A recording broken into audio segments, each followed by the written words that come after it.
بسم اللہ الرحمن الرحیم۔ سب یاد رکھا جائے گا، سب کچھ یاد رکھا جائے گا۔ تمہارے لاٹھیوں اور گولیوں سے جو قتل ہوئے میرے یار، سب ان کی یاد میں دلوں کو برباد رکھا جائے گا، سب یاد رکھا جائے گا۔ تم سیاہیوں سے جھوٹ لکھو گے، ہمیں معلوم ہے ہو ہمارے خون سے ہی سچ ضرور لکھا جائے گا۔ موبائل، ٹیلی فون، انٹرنیٹ بھری دوپہر میں بند کر کے، سرد اندھیری رات میں پورے شہر کو نظر بند کر کے، ہتھوڑیاں لے کر دفتن میرے گھر میں گھس آنا، میرا سر بدن میری مختصر سی زندگی کو توڑ جانا، میرے لختے جگر کو بیچ چوراہے پر مار کر یوں بے انداز کھڑے ہو کر جھنڈ میں تمہارا مسکرانا، سب یاد رکھا جائے گا، سب کچھ یاد رکھا جائے گا۔ دن میں میٹھی میٹھی باتیں کرنا، سامنے سے سب ٹھیک ہے ہر زبان میں تتلانا، رات ہوتی ہی حق مانگ رہے لوگوں پر لاٹیاں چلانا، گولیاں چلانا، ہم ہی پر حملہ اور ہم ہی کو حملہ اور بتانا، سب یاد رکھا جائے گا، سب کچھ یاد رکھا جائے گا۔ یہ بھی یاد رکھا جائے گا کہ کس کس طرح سے تم نے وطن کو توڑنے کی سازشیں کی، اور یہ بھی یاد رکھا جائے گا کہ کس کس طرح سے ہم نے اس وطن کو جوڑنے کی خواہشیں کی۔ جب کبھی ذکر آئے گا جہاں میں طور زندگی کا، ہمارا نام یاد رکھا جائے گا کہ کچھ لوگ تھے جن کے ارادے ٹوٹے نہیں تھے لوہے کے ہتھوڑیوں سے، کہ کچھ لوگ تھے جن کے ضمیر بھکے نہیں تھے اظہارداریوں کی کوڑیوں سے۔ بھلے بھول جائے پلک آنکھوں کو موننا، بھلے بھول جائے زمین اپنی دوری پہ گھومنا، ہمارے کٹے پروں کی پرواز کو، ہمارے پھٹے گلوں کی آواز کو یاد رکھا جائے گا، سب کچھ یاد رکھا جائے گا۔ تم ہمیں قتل کر دو، ہم بن کے بھوت لکھیں گے تمہارے قتل کے سارے ثبوت لکھیں گے، تم عدالتوں سے بیٹھ کر چٹکلے لکھو، ہم دیواروں پر انصاف لکھیں گے، بہرے بھی سن لے اتنا زور سے بولیں گے، اندھے بھی پڑھ لے اتنا صاف لکھیں گے، تم زمین پر سن لکھو، آسماں پر انقلاب لکھا جائے گا، سب یاد رکھا جائے گا، سب کچھ یاد رکھا جائے گا۔ اور جب یاد رکھا جائے گا تو پہلا سوال پوچھا جائے گا کہ شہداء چوک پر معصوم نہتے پاکستانیوں پر گولی کیوں چلائی، اور صرف یاد نہیں رکھا جائے گا بلکہ حساب لیا جائے گا۔ میرے پاکستانیوں، اس ملک کا ایک دستور ہے، اور اس دستور، اس آئین 73 کے آئین کے مطابق حاکمیت اعلیٰ کا اختیار اللہ تعالیٰ کو حاصل ہے، اور طاقت کا سرچشمہ عوام۔ لیکن جب خود کو زمین پر خدا سمجھنے والے، خود کو طاقتور سمجھنے والے، عوام کے فیصلے کے برعکس بلکہ عوام کے فیصلے کو جوتے کی نوک پر رکھتے ہیں، تو پھر 180 سیٹوں والوں کو ہرا کر 17 سیٹوں والوں کی حکومت بنتی ہے۔ اور جب ایسی ناجائز حکومت بنتی ہے تو پھر اسمبلیوں میں سیاست بکتی ہے، عدالتوں میں عدل بکتا ہے، تھانوں میں قانون بکتا ہے، محافظوں کے ہاتھوں اس ملک کا امن بکتا ہے، اور آخری ستون میڈیا کا سکرین بکتا ہے۔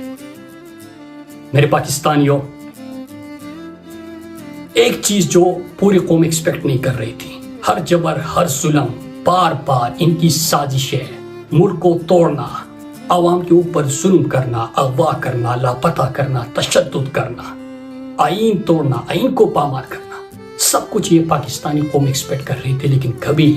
انہوں نے نہیں سوچا تھا جو چیز بلوچستان اور سابقہ فاٹا والوں نے دیکھا تھا، وہ اسلام آباد کے شہروں پہ، پاکستان کے ریڈ زون کے سامنے، ریڈ زون میں پوری دنیا نے دیکھا کہ یہ اپنے لوگوں پر بھی گولیاں چلاتے ہیں۔ جو قوم کا ایک مان تھا کہ یہ سب کچھ کر سکتے، اپنے لوگوں پر گولیاں نہیں چلا سکتے، وہ مان بھی ختم، وہ بھرم بھی ٹوٹ گیا۔ تو اس کے بعد میرے پاکستانیوں، جو چیز ہو گئی ہے تو اس کے بعد کیا نا امید ہو کے بیٹھ جانا ہے،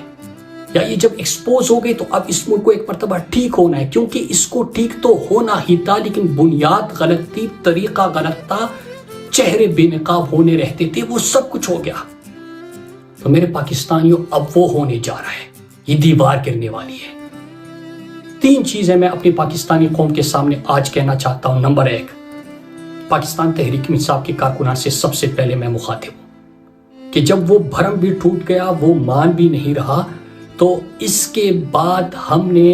کیا یہ جو قربانیاں دی تھی، جو جبر سہا تھا، جو ظلم سہا تھا، جو پاکستانی قوم پچھلے ریجیم چینج آپریشن سے لے کے آج تک پاکستان کا مقبول ترین لیڈر عمران خان، ان کی اہلیہ بشرا بی بی، ان کے اہل خانہ، ان کے کارکنان، ان کی قیادت، خواتین، بچے، بزرگ جو امید کے ساتھ نکلتے ہیں اور یہ اس امید کو توڑنے کے لیے، ختم کرنے کے لیے چار دیواری کو پامال کرتے ہیں، ہر جبر، ہر ظلم کرتے ہیں، سامنے سے گولیاں مارتے ہیں، تو کیا اس کے بعد ہم نے صرف اقتدار میں آنا ہے؟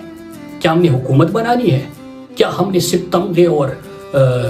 سندیں اور عہدے اور کرسیاں حاصل کرنی ہیں؟ تو میں اپنے تحریک انصاف کے کارکنان، خاص کر نوجوانوں سے مخاطب ہوں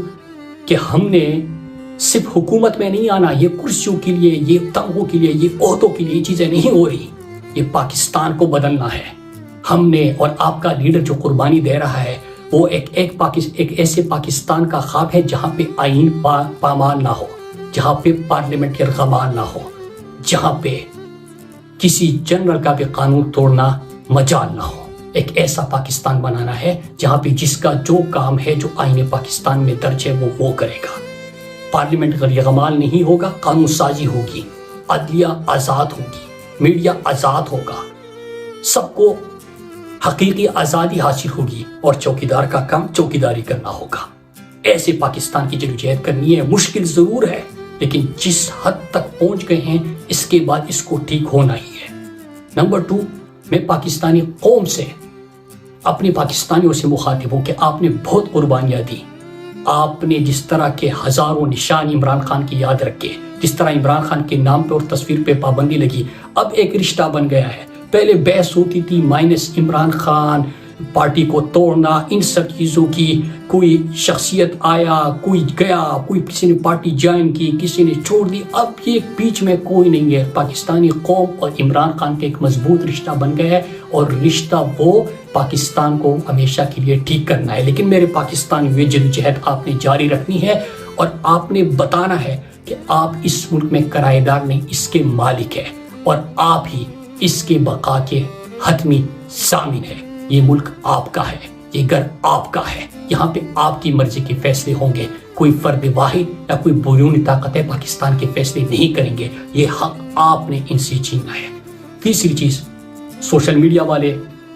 آئین کا ہر آرٹیکل لے کے آتے ہیں، اور جو یہ خود کو آئین اور قانون سے بالاتر سمجھتے ہیں وہ توڑتے ہیں، اس کا ذکر کرتے ہیں۔ یہ آپ تو جاری رکھیں گے، لیکن میں اپنے آئس سے فوریت کو کہتا ہوں کہ جب بھی آج سے آپ کے اسٹڈی سرکلز ہو، جب بھی آپ گفتگو کرے، جب بھی آپ کنونشن کرے، تو آئین پاکستان 73 کا آئین ملٹری آئین کی بات نہیں کر رہا جس طرح کے لوگوں کو اغوا کر کے ترامیم کی گئی۔ آپ نے آئینی حقوق اپنے سمجھنے ہیں، پھر ان طاقتور جو خود کو سمجھتے ہیں ان سے سوال کرنے ہیں،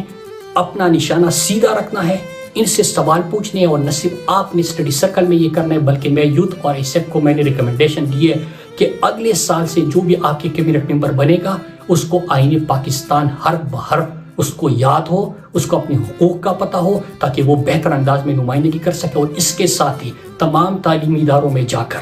آپ آئین پاکستان، اپنے حقوق اور اصل مقصد کی طرف، اور پاکستان کے اصل مسائل اور جو خواب ہم لے کے آئے ہیں کہ ہم ایک ایسا پاکستان بنانا چاہتے ہیں، حقیقی آزادی کیا ہے، وہ حقیقی آزادی لوگوں کو سمجھائے، آئین پاکستان سمجھائے۔ اس کے ساتھ آپ وہ بھی کریں، اور جو اگلا کیبنٹ آپ کا بنے گا ان کے اوپر انشاءاللہ ہم یہ لازم کریں گے۔ آپ سب کا میں شکریہ ادا کرتا ہوں، اسی طرح اپنی جدوجہد جاری رکھے۔ پاکستان زندہ باد۔